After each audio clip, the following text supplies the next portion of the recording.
नमस्कार मित्रांनो, संकल्प न्यूज चॅनलवरती आपल्या सर्वांचं पुन्हा एकदा सहर्ष स्वागत। आताच्या क्षणाची सर्वात मोठी आणि महत्त्वाची बातमी समोर येत आहे।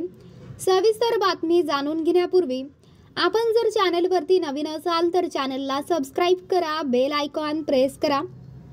शिरूर हवेली विधानसभा मतदारसंघात महाविकास आघाडी धर्म न पाळता पक्षविरोधात काम न केल्यामुळे शिवसेनेच्या उभाटा शिरूरमधील पदाधिकाऱ्यांवर हकालपट्टीची कारवाई करण्यात आल्याची माहिती शिवसेनेचे तालुका प्रमुख पोपाट शेलार यांनी दिली आहे।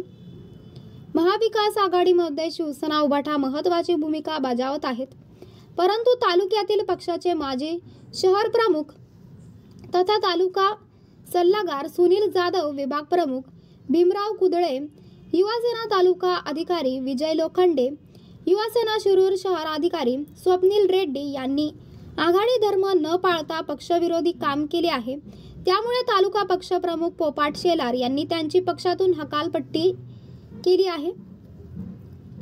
तर मित्रांनो, आपल्याला काय वाटते? आपली प्रतिक्रिया आम्हाला कमेंट बॉक्सच्या माध्यमातून नक्कीच कळवा आणि चॅनलला आणखीनही सबस्क्राइब केलं नसेल तर चॅनलला सबस्क्राइब करा, बेल आयकॉन प्रेस करा, जेणेकरून असेच नवनवीन व्हिडिओ व चालू राजकीय घडामोडी सर्वप्रथम आपल्याला याच चॅनलवरती बघायला मिळतील।